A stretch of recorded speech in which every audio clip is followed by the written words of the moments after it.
Hello mga Suki Loves! Ayan, gagawa ako ngayon ng empanada. So, papakita ko sa inyo kung paano po ang paggawa ko po ng empanada. Bali, ham and cheese po yung kanyang filling. So, hindi siya masyadong komplikado. And then, so ayan, naglagay po ako ng baking powder. Tapos, ang ginamit ko pong harina is third class. Tapos, sinala ko muna yan bago lagyan ng mga iba pang ingredients. Hindi ko na lang po naipakita kasi late ko na ho na pag-decide na mag-a-video ko. So anyway, so ayan, naglagay na po ako dyan ng baking powder, tapos salt, tapos yan, brown sugar po yung ginagamit ko kasi hindi po talaga ako gumagamit ng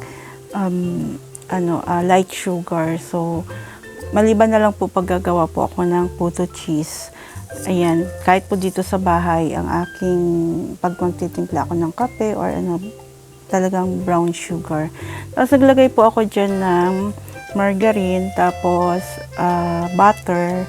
Yung butter, margarine din po siya. Nabibili ko lang po siya sa Dali.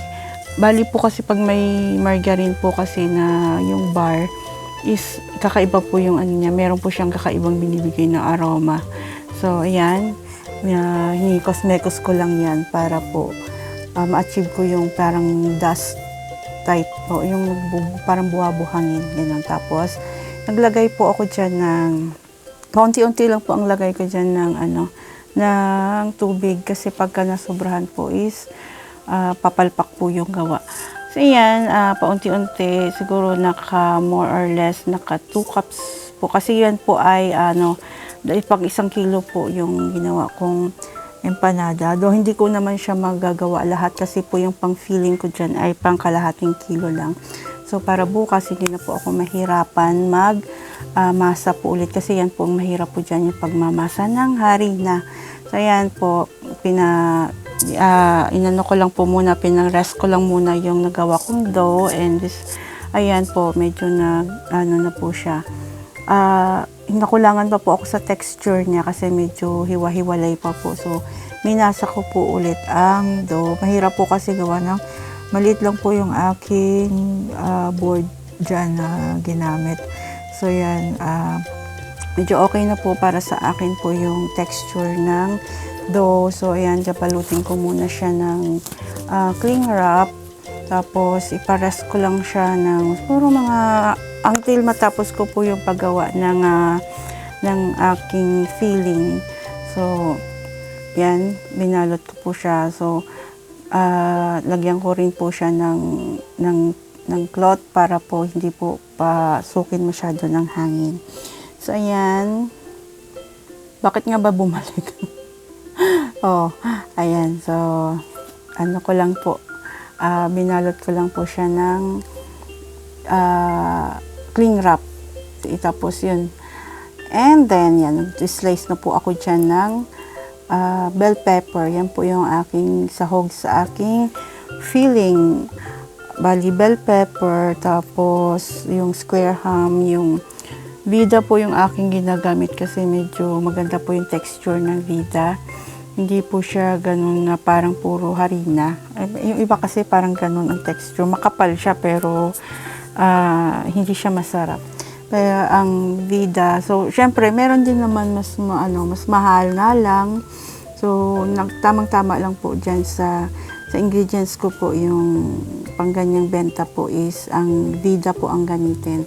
So hindi po to sponsored Bakit naman. So yan, niluto ko po yan.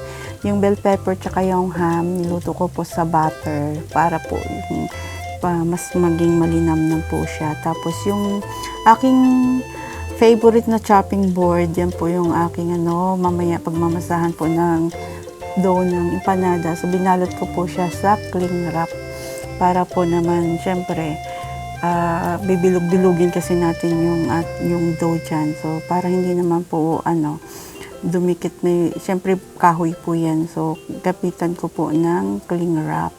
So, yan, para mas malinis siya tingnan, diba? And then, habang nagpaparest na rin po ako ng dough, isihiwain ko po naman yung cheese na gagamitin ko. Ang ginagamit ko pong cheese is yung daily queso. So, kahit po sa aking puto, at kahit po sa paggawa ko po ng carbonara, yung mga ganun, yung mga cheese. Basta cheese po yung ginagamit, daily queso po yung ginagamit ko. Kasi po, maganda po yung texture niya.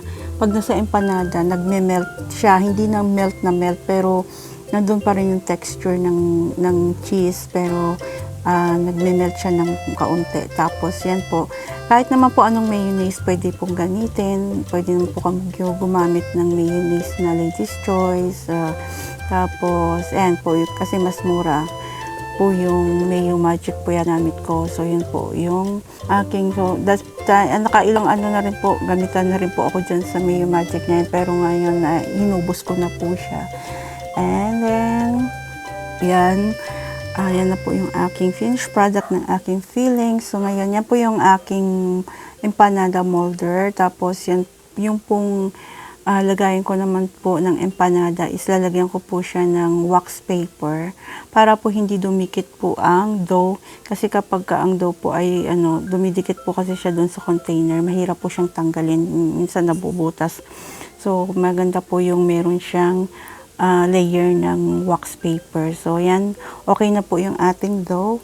Bali po, lagyan ko lang po siya ng flour para po hindi dumikit masyado, hindi po siya maging although hindi naman po yan didikit kasi nga po pero mas maganda po yung mayroon siyang dough tuloy, meron siyang harina para hindi masyadong dumikit, lalo na po sa ating gagamitan po kasi natin ng rolling pin. So yan, hinati ko lang po siya sa dalawa kasi yan lang po yung alam kong magkakasya. Kasi siguro mga kalahating kilo yan. So, yan, nag-ano lang po ako ng bilog, tapos gagamitan ko po siya ng rolling pin. So, kung wala pong harina yan, is magdidikit po yan. So, kailangan po, mayroon po tayong ilalagay na harina para hindi po umikot-ikot lang sa rolling pin. So, and then, ilalagay ko na po sa dough molder. Ang dough molder is, lang po yan, nasa, kulang-kulang, mga 3 inches lang po yung kanyang 3 inches lang po yung kanyang sa diameter, ganun, radius, ganun basta. So, naglagay po ako ng filling, tapos, para sa lock natin, is lalagyan po natin siya ng egg wash.